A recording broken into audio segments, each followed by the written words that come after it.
Cinema കാഴ്ചയിലേക്ക് എല്ലാവർക്കും സ്വാഗതം. മലയാള cinema പ്രേക്ഷകർ ഏറെ പ്രതീക്ഷയോടെ കാത്തിരിക്കുന്ന ദുൽഖർ സൽമാൻ്റെ സിനിമയാണ് I am game. August 20 Onam റിലീസായിട്ടാണ് സിനിമ വേൾഡ് വൈഡ് റിലീസായിട്ട് എത്തുന്നത്. സിനിമയിൽ ദുൽഖറിനെ കൂടാതെ നമ്മുടെ പെപ്പെ ഒരു പ്രധാനപ്പെട്ട റോളിലെത്തുന്നുണ്ട്. പെപ്പെ ഈ സിനിമയിൽ നെഗറ്റീവ് ഷെയ്ഡ് കഥാപാത്രമാണ് ചെയ്യുന്നതെന്നാണ് അറിയുന്നത്. അങ്ങനെയാണെന്നുണ്ടെങ്കിൽ പടം പൊളിക്കും, ഒരു സംശയമില്ല. ദുൽഖർ സൽമാൻ്റെ വെൽഫെയർ കമ്പനിയാണ് സിനിമ നിർമ്മിക്കുന്നത്. ബിഗ് ബഡ്ജറ്റിൽ ഒരുങ്ങുന്ന സിനിമയാണ്. ഏതാണ്ട് 100 കോടി ബഡ്ജറ്റിലാണ് സിനിമ ഒരുങ്ങുന്നത്. പാൻ ഇന്ത്യൻ ലെവലിലാണ് സിനിമ വരാൻ പോകുന്നത്.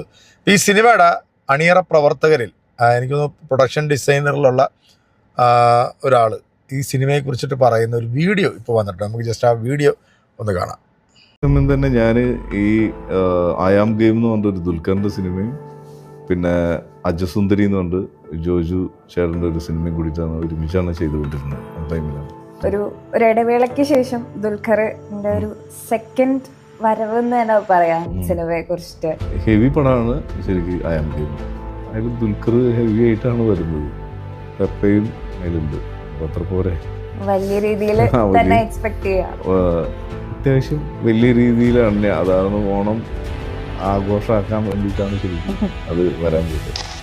ഹെവി തന്നെ ആയിരിക്കും, അല്ലാതെ ഞങ്ങളൊക്കെ പോലുള്ള ആളുകളൊക്കെ അതിലെത്തേണ്ട. പിന്നെ പ്ലസ് അതിൽ ദുൽഖർ ഹെവി ആയിട്ടാണ് വരുന്നത്. പെപ്പയും അതിലുണ്ട്. അപ്പോൾ അത്ര പോരെ, വലിയ രീതിയിൽ തന്നെ എക്സ്പെക്ട് ചെയ്യാം.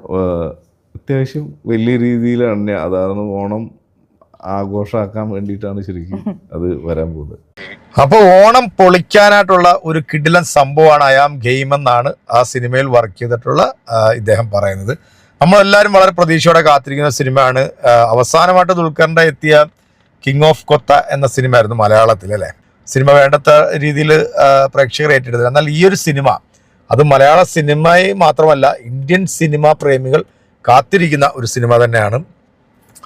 ഇതിലെ കഥയോ കഥാപാത്രങ്ങളെ കുറിച്ചിട്ടുള്ള അപ്ഡേറ്റ് ഒന്നുമില്ല. പക്ഷേ കഴിഞ്ഞ ദിവസം ദുൽഖറിൻ്റെതായിട്ടുള്ള ഒരു പോസ്റ്റർ വലിയ രീതിയിൽ തന്നെ ശ്രദ്ധ നേടിയിരുന്നു. ആ നടനായിട്ടുള്ള മമ്മൂക്കാക്ക് വിഷൻ പുരസ്കാരവും ലഭിച്ചു. അത് ഓരോ മലയാളികളെ സംബന്ധിച്ചിടത്തോളം വലിയ സന്തോഷം ഉണ്ടാക്കുന്ന ഒരു വാർത്ത തന്നെയാണ്. കാരണം 19 വർഷത്തെ അദ്ദേഹത്തിൻ്റെ സിനിമ കരിയറിൽ അദ്ദേഹത്തിന് പല വർഷങ്ങൾക്ക് മുമ്പ് ലഭിക്കേണ്ട ഒരു അവാർഡ് അത് കുറച്ച് വൈകിയാണെങ്കിലും അദ്ദേഹത്തെ തേടി എത്തി.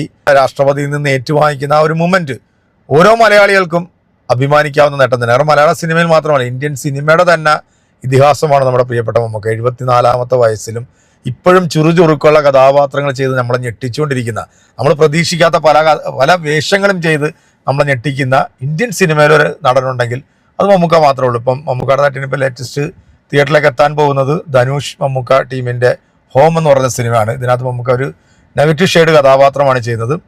ഇനിയിപ്പം 20-ാം തീയതി മമ്മൂക്ക നിധി സഹദേവന്റെ ചിത്രത്തിൽ ജോയിൻ ചെയ്യാൻ പോകുന്നു. മേള എന്നാണ് ആ സിനിമയ്ക്ക് പേരിട്ടിരിക്കുന്നത്. സിനിമയിൽ മമ്മൂക്ക ഗ്യാങ്സ്റ്റർ റോളിലാണ് എത്തുന്നത്. മമ്മൂക്കയുടേതായിട്ട് ഈ 2026 ഒരുപിടി ബിഗ് ബഡ്ജറ്റ് ചിത്രങ്ങളാണ് ഇനി വരാനുള്ളത്. നമ്മുടെ ഖാലിദ് റഹ്മാൻ്റെ സിനിമ, അതുപോലെ തന്നെ അമൽ നീരദിൻ്റെ സിനിമ, CBI 6, പദയാത്ര എന്ന് പറഞ്ഞ സിനിമ അടൂർ ഗോപാലകൃഷ്ണൻ സാറിൻ്റെ, അത് ഓൾറെഡി ഷൂട്ട് തീർന്നിരിക്കുകയാണ്. അതും ഉടൻ തന്നെ തിയേറ്ററിലേക്ക് എത്തും. പിന്നെ ഇപ്പത്തിലേക്ക് എത്തുന്ന സിനിമ ധനുഷ് മമ്മൂക്ക കോംബോയിലുള്ള ഹോം എന്ന് പറയുന്ന സിനിമയാണ്. എല്ലാ സിനിമകൾക്ക് വേണ്ടിയുള്ള കട്ട വെയിറ്റിങ്ങിലാണ് ദുൽഖർ സൽമാൻ്റെ ഐ ആം ഗെയിം എന്ന സിനിമ. ബോക്സ് ഓഫീസ് തൂക്കിയടിക്കുന്ന ഒരു ചിത്രം തന്നെ ആയിരിക്കും. അത് ഓണം തൂക്കിയടിക്കാൻ പറ്റുന്ന ഒരു ചിത്രമായിട്ടാണ് തിയേറ്ററിലേക്ക് വരുന്നത്. ഖലീഫ, അതും ഓണം റിലീസായിട്ടാണ് സിനിമ തിയേറ്ററിലേക്ക് എത്തുന്നത്. കാത്തിരിക്കാൻ പുതിയ സിനിമാ വിശേഷങ്ങൾക്ക് വേണ്ടി ഈ വീഡിയോ നിങ്ങൾക്ക് ഇഷ്ടപ്പെട്ടിട്ടുണ്ടെങ്കിൽ നിങ്ങളുടെ വിലയേറിയ അഭിപ്രായങ്ങളും കമൻറ്റുകളൊക്കെ നമ്മുടെ കമൻറ്റ് ബോക്സിൽ അറിയിക്കുക. അടുത്തൊരു വീഡിയോ കാണാം.